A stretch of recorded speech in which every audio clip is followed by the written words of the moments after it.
Hello there. It is Ina Montgomery of Urban Tech. I am the Digi sis in a Digi world, and glad to see you back this week. And look forward to just continuing on these Thursday sessions with you for those who are listening. So today we're going to talk about the digital literacy divide as we continue in this COVID times. There's still grave concern that Black students in particular, K through 12, are not being as vigilant as they probably should be in keeping up with their classes and attending their classes. Therefore, not only is their academics of concern, but also their ability to navigate the technology, since a lot of the teachers are using a lot of different types of apps for their classroom instruction. So they have their usual platforms depending on what grade level they are. For example, one of the school districts is using a program called Clever, which is kind of a one-stop shop where they can put all of the apps that a student may need in that one platform.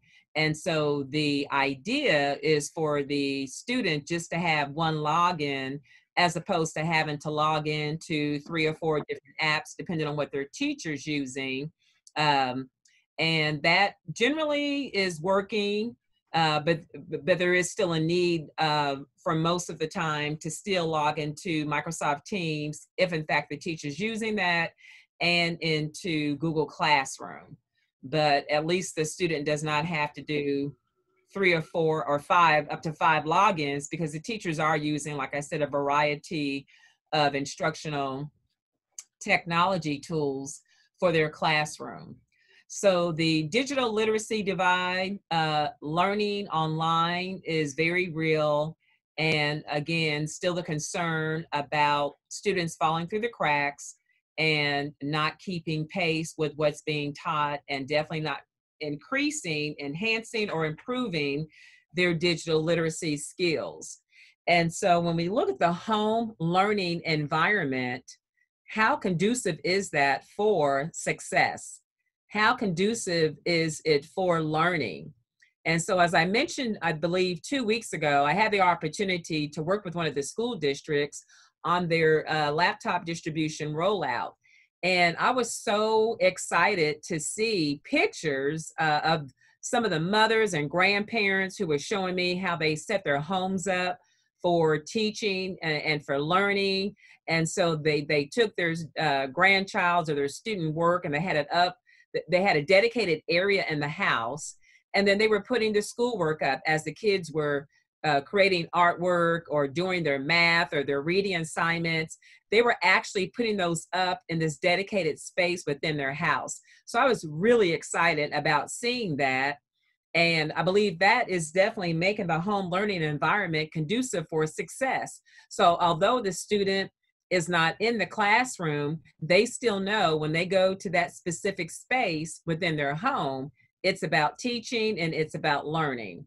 So one thing to think about if you're currently not doing that, and I'm hoping that for the few that I do have listening to the radio show, that you will pass on that information to your family, to your friends, to your relatives, and advise them they should have a dedicated space within their house, their home, their apartment, wherever they reside, for learning. And that definitely makes a difference with the students, because it puts them into the frame of mind that they need to be paying attention just like they are when they're at school. And so the other thing, most of the school districts, I believe, are definitely providing the technology and the hotspots in some of the cases for students who don't have home internet access. And for some of the school districts who may not be having a big formal push out of hotspot devices, I'm sure if you go to the school and advise that you're doing, well, they know you're doing home learning, but if you don't have the necessary tools, then the district will provide you with that. So there's no reason or excuse to be sitting at home saying, well, I don't have what I need to get online, because those resources are definitely being offered by the school and the school districts. And so just contact your local school district to see what you need. So this is not a time, this is not free time. This is not time to catch up on sleeping, to catch up on movies. I know that we're probably, for some school districts, 6-8 weeks into the school year, and virtual learning is still a challenge.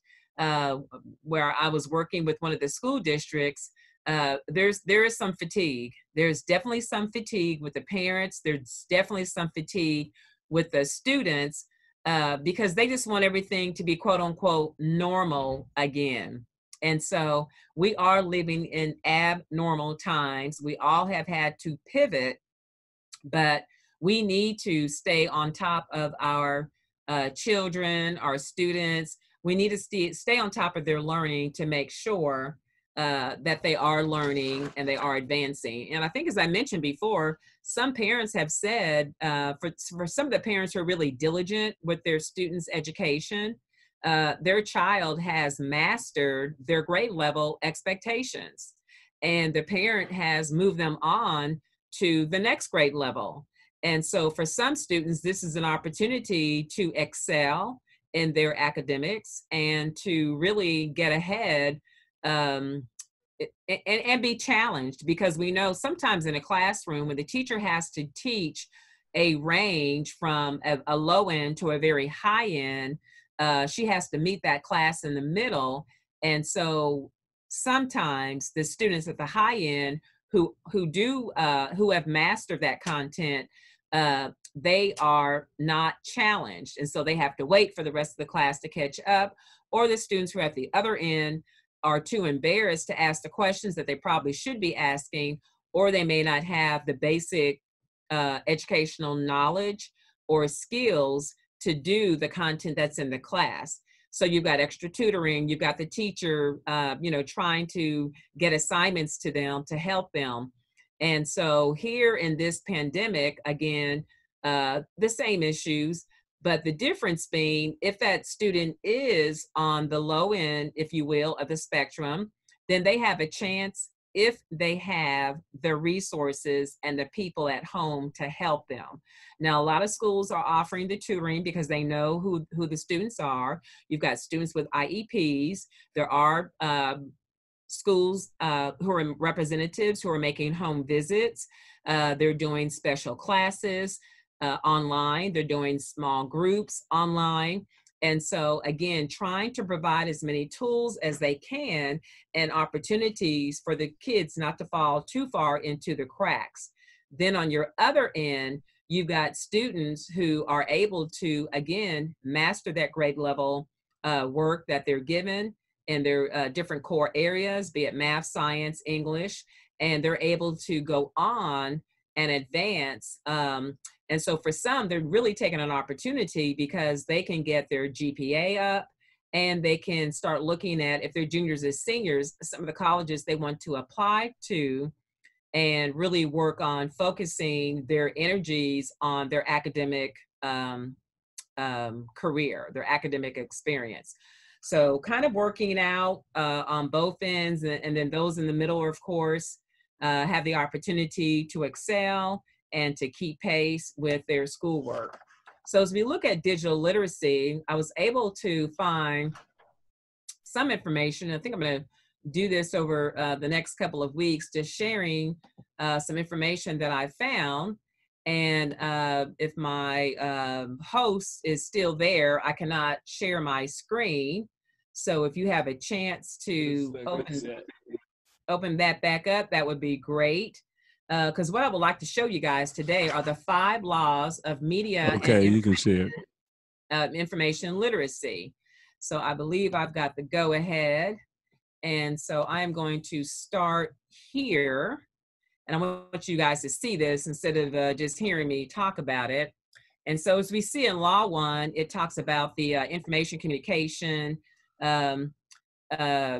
People are able to be equal in stature, and none is more relevant than the other or should be ever treated as such. And so they're looking at different resources, such as the internet, and different forms of information providers are for use in critical civic engagement. And so this is one of the laws, again, of media and information literacy. And so in knowing how to navigate, it's one thing to be online and do a Google search, but can you also do a, I think it's what, Nexus or Lexus search? Can you go deeper than just a general Google search if you in fact had to? And so that's law one. Law two looks at the fact that every citizen is a creator of information, knowledge, and has a message. They must be empowered to access new information and knowledge to express themselves. MIL, or again, media and information literacy, is for all women and men equally, and a nexus of human rights.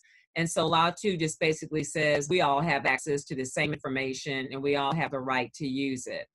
Law 3 talks about information, knowledge, and messages are not always value neutral or always independent of biases. Any conceptualization, use, and application should make the truth transparent and understandable for all citizens. So that's basically having the ability to look at the different information that's out there and know that some might be polarized, some might lean towards one end, some might lean towards another end, some might be biased. But having the ability to discriminate, if you will, in your thinking and in your thought between with the information and what is what, then that can help you make educated educated decisions based on the information that you have been provided. Law 4 looks at the fact that every citizen wants to know and understand new information, knowledge, and messages, as well as to communicate, even if he or she is not aware, admits, or express that he or she does. His or her rights must be, however, compromised. So this is the ability for everybody to understand new information. So if your students at home and they're not learning new information, or they're unable to understand, they have a right to do so. And so in that case, they should be reaching out to their teacher, sending emails, advising, hey, I'm just not getting it. I'm not understanding this information. And the teacher should be responsive to that student to make sure that they do, in fact, understand. Looking at Law 5, it talks about media and information literacy is not acquired at once. It is lived in a dynamic experience and a process. So that's basically saying we're all lifelong learners. We're not going to learn everything at one time. There's no one class we can take. There's no one book that we can read. There's no one YouTube channel or show that we can watch. Information's taken in on a daily basis, and we process that. It goes on to say that it is complete when it includes knowledge, skills, and attitudes, when it covers access, evaluation, assessment, use, production, and communication of information media and technology content. So there's a lot to take in when you look at these 5 laws of media and information literacy. So it's more than if you will, what we see on paper, but it's how we process what we see. It's how we take in what we see. And that's going to be based on our experiences, but then it's also reliant, if you will, on us being open to what we're reading and open to what we're understanding, and to try to get, maybe in some cases, a new understanding of something that we thought we knew about. All right, from there, I'm going to go on to some digital literacies and work placements. And so this is a pyramid, practices, skills, and access. And as you see here on this pyramid, it breaks down the different digital literacies and how they're relevant and how they look in the workplace. And so at the top of the pyramid, we've got opportunities to develop digital literacies. Then we move on, which is reflection. Then we move down to practices, opportunities to practice digital skills in a real world context. And so in this case, are students able to practice their digital skills? Are they given opportunities in a real world context? And in their case, if they're a student in the classroom or across their classrooms, to actually practice their digital literacy skills. Then looking at skills, the next rung on the pyramid here, we have opportunities to develop expertise in using relevant digital technologies. And so it's one thing to practice.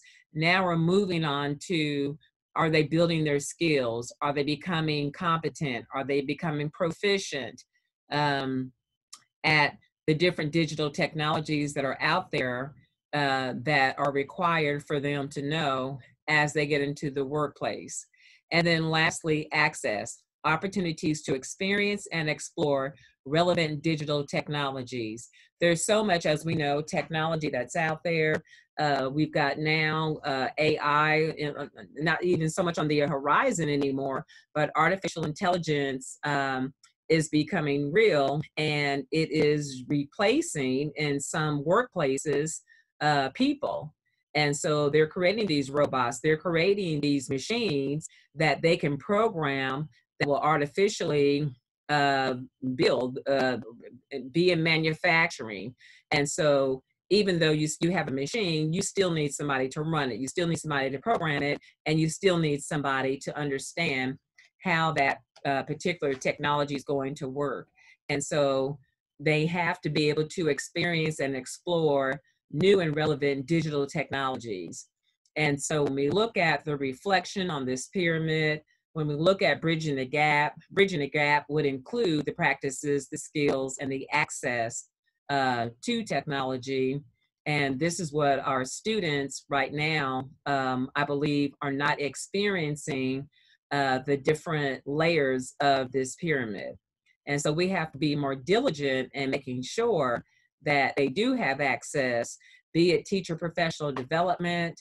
I believe it should be mandatory, but I think unfortunately in some school districts, because of union policies and practices, uh, technology cannot be mandated to teachers.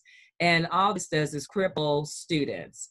And unfortunately, it's seen more in predominantly Black school districts with a predominantly Black student population, where teachers just don't want to invest anything on what's going to really help the kids learn. And so Black students, as you know, my focus is, um, they learn by doing, they learn by practice, they learn by hands-on. And auditory teaching and learning is good to a certain extent, but at some point they need to be able to not just have a hands-on, but it's got to be relevant. There's got to be a connection between what they're learning in the classroom, what technology they're touching, and in their everyday life.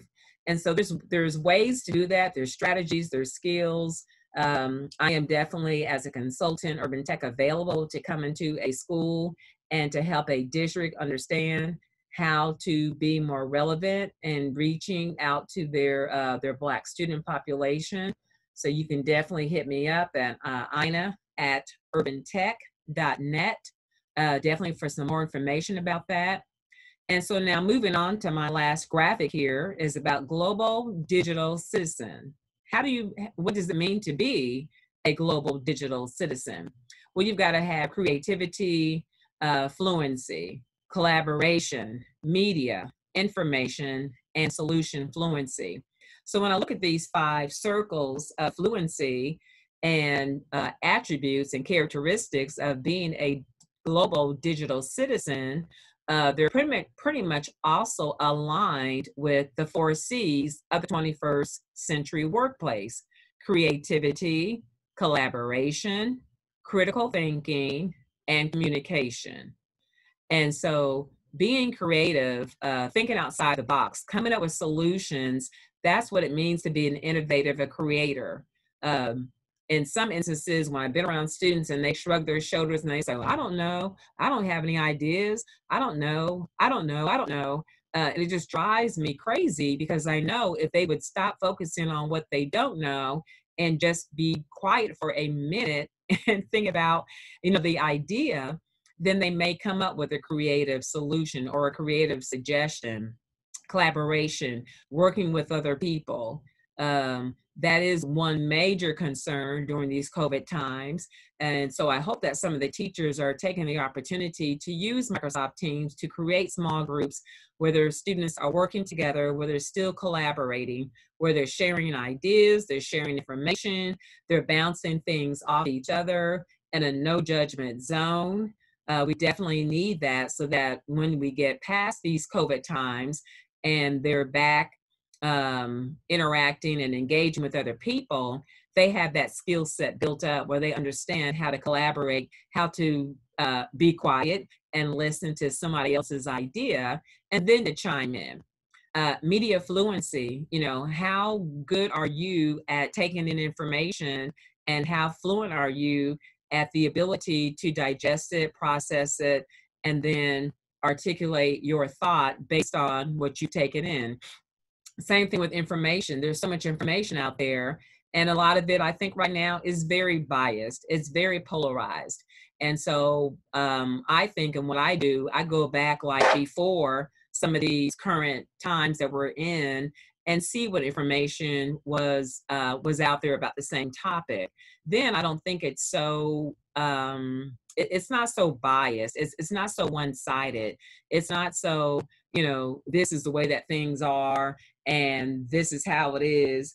And so I think information, I guess I would go back maybe like, you know, 5 or 6 or 7 years ago, that information just looked at the information and, you know, they presented the data, they would draw conclusions, but there would also be room for you to draw your conclusions, which goes into a solution fluency, you know, taking that information, coming up with solutions, saying, okay, I've looked at it, I've digested it, and now I understand, or now I'm ready to give my solution or my description of what the solution should be for a given problem or for a given issue or crisis.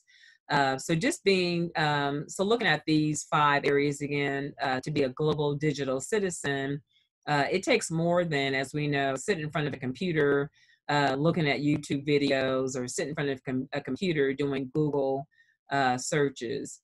You've got to be able to be definitely a critical thinker, and a critical thinker, again, knows how to look at information and discriminate with information. I know there's sometimes I can read stuff and I can say, wow, that's very biased in the way that it was written. And so I might find maybe 1 or 2 things out of that type of information, but then I'll go look for some balance of information that is not so biased, that's not so one-sided.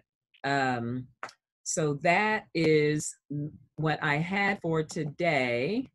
Just wanted to share those few things with you. As I said, I want to focus more on digital literacy. And one thing that I really have wanted to do, and I've just decided as of last week, I think there's some data that I would like to present, but what I'm finding is that the data is not segregated. It's all lumped together.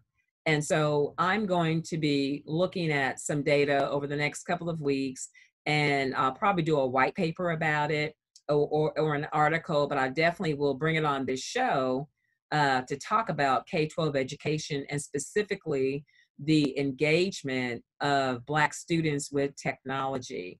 How does that look? Do we actually know? There have been, yes, there are some reports about access. There's been reports about, you know, hotspots becoming available by some of the major corporations. But do we specifically know what students are learning K through 12? Do we specifically know how they're, are they matriculating out of high school and then pursuing computer science careers in college, and then pursuing careers in computer science or anything STEAM related? And I know the answer is yes. Yeah, there's engineers, there's mathematicians, but where's the data? What supports, and how do we know where the work needs to be done? How do we know where the gaps are between in interest? Now, there is one report I read, but it wasn't local, and it talked about the engagement of technology K through 5, and how it's in some ways dropped in middle school, and then in some cases, excuse me, non-exist in high school. So how do we bridge that? How do we keep that interest K through 12 for some students who are interested, to keep them on track, excuse me, and to help them if they need the resources or the encouragement to continue pursuing STEAM. So I'm getting all choked up here. I don't quite know why. So I am a Digi in a Digi world, Ina Montgomery of Urban Tech. And I do have an announcement I'm excited about. I do every year a Brothers in Technology. Well, I started last year. I did 2. Brothers in Technology Conference. And my good friend here, Mr. Walker, did robotics at both of those conferences. The first one in the spring was targeted to high school boys, and the one in the fall was targeted to middle school boys. I was going to do one this April 30th, back at the Lee Summit Innovation Campus. Well, COVID hit. So I have been wondering, how do I pivot? How do I do something not so much probably specific to Brothers in Technology, but how does Urban Tech sponsor or host or give, some kind of technology conference, because I didn't want to be interrupted and not do anything. So I reached out to my friends at University of Central Missouri who have been with me with both of the conferences, and they reached out to one of their partners. And so I am proud to announce that on Friday, December 4th, Urban Tech will be doing an online technology college and career event hosted by Cisco Systems on their WebEx platform and the University of Central Missouri. So with this conference, it's going to be similar